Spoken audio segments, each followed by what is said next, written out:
जब मेरा ट्रांसफर आजमगढ़ नाम के एक छोटे से कस्बे में हो गया था। हो गीता, यहाँ से चलने की तैयारी कर लो। मेरा तबादला आजमगढ़ में हो गया है। मगर हम वहाँ रहेंगे कहाँ, और सोनू की स्कूल? चिंता मत करो, वहाँ के सैनिक स्कूल में मेरी बात हो चुकी है और इस बार तो हम सरकारी घर में रहेंगे। और अब सामान बांधकर प्रकाश अपने परिवार के साथ रहने आजमगढ़ आ जाता है और जगह काफी अच्छी होने की वजह से थोड़े ही दिनों में उनका मन लग जाता है। तुम खुश तो हो ना गीता? हाँ, मैं खुश हूँ। अच्छी और शांत जगह है ये। सोनू का भी मन स्कूल में लग गया है। चलो अच्छा है, अब मैं तैयार होकर दफ्तर जाता हूँ। सुनो, आज आते वक्त मछली लेते आना, बहुत दिनों से नहीं खाई। ठीक है। और शाम को ऑफिस से निकलते वक्त प्रकाश दफ्तर वालों से एड्रेस पूछकर आजमगढ़ के मच्छी बाजार पहुंच गया। भैया, मछली कैसे दी? 20 रुपए की है, जरा 5 सैल्मन पार्सल कर दो। ताजी मछलियों को देखने और खरीदने में इतना टाइम चला गया कि पता ही नहीं चला कब शाम हो गई। हे भगवान, अंधेरा होने लगा है, काफी लेट हो गया मैं तो। क्या हुआ भैया, परेशान लग रहे हो? हाँ, वो घर जाने के लिए लेट हो गया हूँ और मैं इस एरिया में नया आया हूँ। कहाँ रहते हो साहब? रेलवे क्वार्टर्स में। अरे तो साहब, आप वो जंगल वाले शॉर्टकट ले लो, 20 मिनट में ही आप वहां पहुंच जाओगे। अच्छा ठीक है भाई। और प्रकाश ने आज घर जाने के लिए अनजान रास्ते को चुन लिया।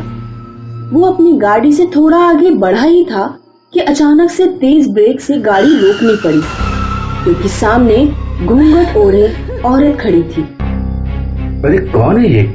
ऐसी सुनसान सड़क पर अकेले खड़ी है और ये रो क्यों रही है?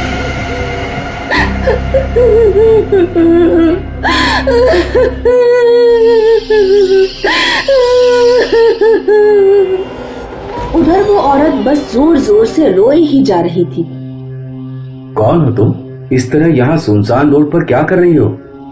वो मेरा नाम कमला है और मेरे मर्द ने मुझे बहुत मारा और यहाँ अकेले छोड़कर चला गया। हे भगवान, कैसी बात कर रही हो? मुझे बताओ, मैं उससे बात करता हूँ। कोई फायदा नहीं साहब, अभी वो बहुत शराब पिया हुआ था। तभी किसी जंगली जानवर के दहाड़ने की आवाज सुनाई देती है।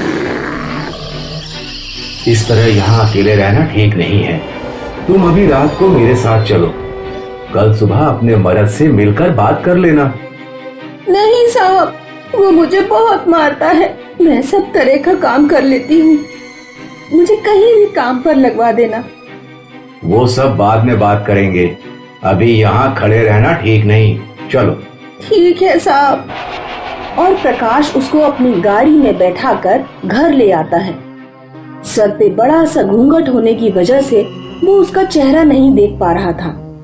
थोड़ी देर बाद घर पहुंचने पर, अरे गीता, तुम और सोनू दरवाजे के बाहर क्यों खड़े हो? टाइम देखा है आपने?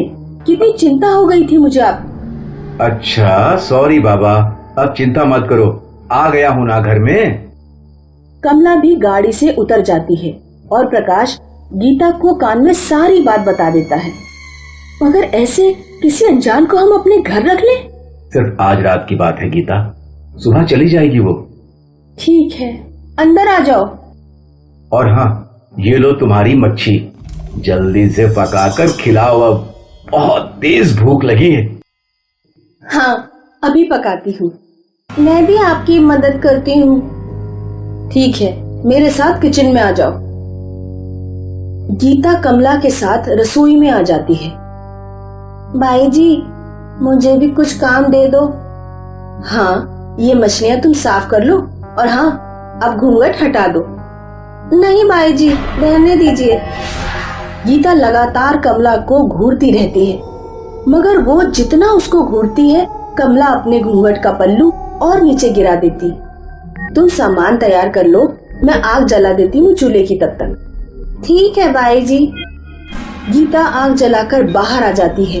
प्रकाश वहाँ बैठकर टीवी पर न्यूज देख रहा होता है। सुनो जी, मुझे कुछ ठीक नहीं लग रहा है। वो अपना घूंघट तक ऊपर नहीं करती। तुम भी बहुत ज्यादा सोचती हो गीता। हम अनजान हैं उसके लिए। छोड़ो दिमाग दौड़ाना और खाना खिला दो। शायद ठीक ही कह रहे हैं। अनजान जगह है, बेचारी इसीलिए घबरा रही होगी। गीता बाहर आकर तो बैठ गई, मगर मन ही मन उसको कुछ ठीक नहीं लग रहा था। वो लगातार कभी रसोई के दरवाजे तो कभी अपने बेटे को देखती रहती है और तुरंत ही कुछ सोचकर वो रसोई की तरफ दौड़ी और रसोई में घुसते ही उसकी आंखें फटी की फटी रह गईं। ये क्या कर रही हो कमला? तुम पीछे हटो। पूरे रसोई घर में कच्ची मछलियां फैली होती हैं और कमला उसको कच्चा खा रही होती है। हटो पीछे, अंदर मत आना। गीता जोर से चिल्लाती है और वहाँ प्रकाश दौड़कर आ जाता है। क्या हुआ गीता? वो देखो। और सामने का मंजर देखकर प्रकाश को धक्का लगता है। कमला अपने सर से पल्लू हटा देती है। हे भगवान, ये तो चुड़ैल है। ये किसे घर ले आया आप? पीछे हटो गीता। कमला चुपचाप मछलियां खाने में मगन रहती है और उसके नाखून भी बढ़ जाते हैं। पूरी रसोई में खून बिखरा होता है। अब क्या करेंगे हम? कुछ समझ नहीं आ रहा। सिर्फ भगवान ही बचा सकते हैं अब। तभी चूल्हे के पीछे से एक चूहा दौड़ा आता है और कमला मछली फेंककर उसके पीछे लपकती है। ताजा मांस, नहीं छोड़ूंगी तुझे अब मैं। चूहे के पीछे पीछे कमला पूरी रसोई में इतनी तेजी से दौड़ती है कि गीता की सांसें सन्न रह जाती हैं।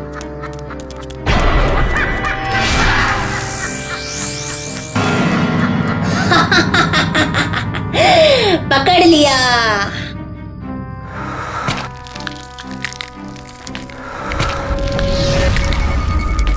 कमला अब प्रकाश और गीता की तरफ बढ़ ही रही होती है कि एक छिपकली भी कमरे से निकलती है और उसका पीछा करते करते चुड़ैल दीवार पर उल्टा लटक जाती है। गीता, देख क्या रही हो? चलो यहाँ से। वो छिपकली को छोड़ते ही हमें पकड़ लेगी। रुको, आपने शायद एक बात पर ध्यान नहीं दिया। वो चुड़ैल चूल्हे के पास बिल्कुल नहीं जाती है। मतलब कैसी बातें कर रही हो? बाहर सोनू रो रहा है। चलो। नहीं, मैं अपना घर छोड़कर नहीं जाऊंगी। आज उसको जाना होगा।